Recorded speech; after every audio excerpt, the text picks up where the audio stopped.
What's going on, everybody, and welcome back to Comic Breakdown. In this video, we are jumping into Rogue and Gambit issue number 3. Now, what we have seen so far is after a vision revealing that the teleporter known as Manifold, he would prove essential to saving mutant kind from an unknown impending threat, with Destiny convinced that they have to find Manifold. They have to bring him back to Krakoa. The only issue, Manifold wasn't interested. In hopes of swaying this decision, Rogue and Gambit agreed to help him solve a mystery of his own, tracking down several superhumans who have been kidnapped by a mysterious figure. They were able to track down the missing Lady Deathstrike, but in doing so, we saw that their powers had been drained via a strange device. Right before they were captured, Manifold had teleported Rogue and Gambit away, but in doing so, he was captured and implanted with a mind control chip.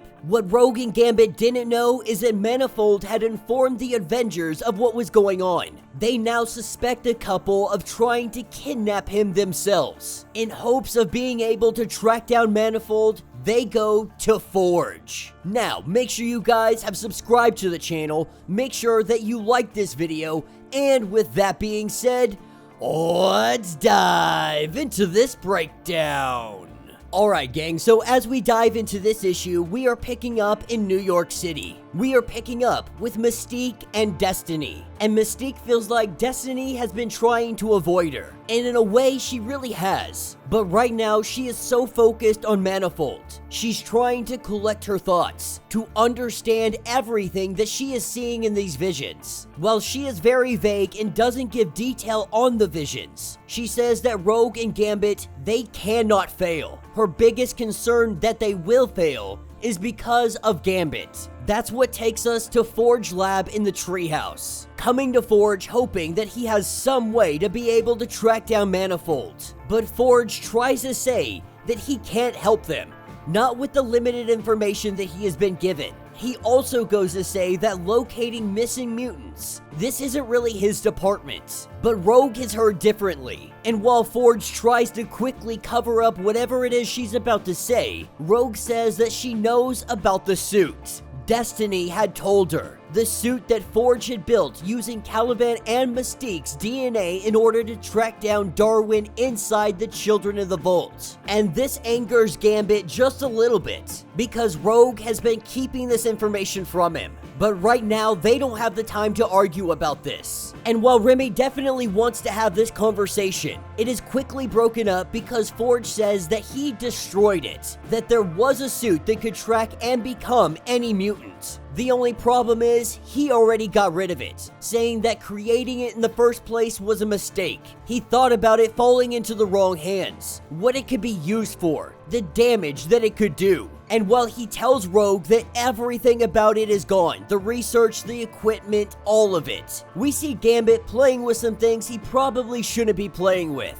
And this causes a huge explosion in Forge's lab. As everyone gets to their feet, Forge yells at them to get out of the lab. And so with Gambit and Rogue leaving, Rogue is even more upset than she has been with him in a long time, telling him that all he has done is complain. He has caused problems. She apologizes for this interrupting their vacation. She apologizes for the fact that Remy just doesn't trust Destiny, but Rogue does. And now they have to try to find Caliban and absorb his powers, something she really didn't want to do. This is when Gambit shows us what he actually did in Forge's lab. Whenever Forge had mentioned that suit, he looked right at a desk, one that was right beside his workbench. Inside of that had all the information that they needed. You see, he may be brilliant with technology, but he should never play cards. At least the way Gambit sees it. And Rogue going to apologize. Gambit really doesn't want to hear it. As she said, all he has done is complain and cause problems. He's blown up both a bar and Forge's lab. And so he is telling Rogue that you can go and do this by yourself. That if you need my help, if you need my assistance, you know where I'm gonna be. But you need to go save the world. So go find Manifold. It doesn't take long, but we have Rogue showing up somewhere in New Mexico. Some location that looks like a military base of sorts. And at the very bottom of this place, that is where Manifold is. With Rogue coming in, she quickly sees that this is a trap. But while this may be a trap, she's not really that concerned about it. Having the powers of Captain Marvel and the ability to absorb life energy, she wastes no time going down here, calling out whoever is in charge because she knows that they know she is here. That's when the floor begins to open up.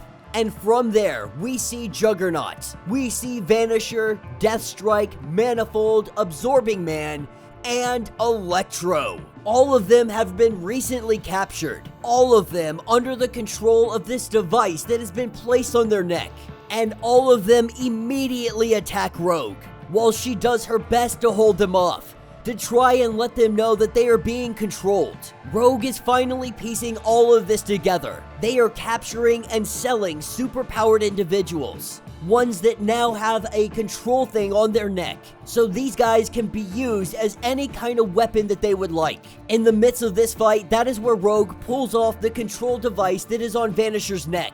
But what Rogue didn't know is that these devices, they are implanted directly into the nervous system. If you remove the device, the person will die. That is where Vanisher begins to cough up blood, Rogue standing over his body as they watch him die. And that will be the end of this issue. So let me know what you guys think down in the comments. Definitely a fun issue, and we are definitely seeing the divide that is happening between Rogue and Gambit. Ever since Rogue had joined the X-Men, became part of the X-Men team, we have seen the two drifting apart. And as of late, the two of them have had a real hard time connecting with one another. Always busy, always a catastrophe, always somebody that needs saving. Even on their vacation, they never have the opportunity to just spend time together. And while Rogue has been so frustrated with everything that Gambit has been doing, Gambit is just being Gambit. He has not changed, he has not become a different person. But nonetheless, this doesn't change the fact that there is a rift growing between them. And while Rogue finds herself in a very bad predicament, it is a very good thing that Gambit didn't join her, because now he may be one of the few individuals to go and save them, to try and save all of them, as our heroes and villains alike are sold off to the highest bidder. What can be even more dangerous is if they are able to get their hands on Rogue. If Rogue becomes controlled, they could be dang near unstoppable. So let me know your thoughts, let me know your theories. If you would like to get completely caught up on everything going on with Rogue and Gambit, be sure to check out the link in my description as well as the top of this video. It will get you completely caught up on everything going on with this story. If you would like to support the channel, you can always do so by joining the channel membership. Much like Patreon, having multiple different tiers, from $1 to $50. From loyalty badges to comics every single month. Not only does this help out the channel tremendously, but you are getting tons of perks in the process. If you are unable to do this, do me a favor, subscribe to the channel, like this video, hit that notification bell, and with that being said, until the next breakdown.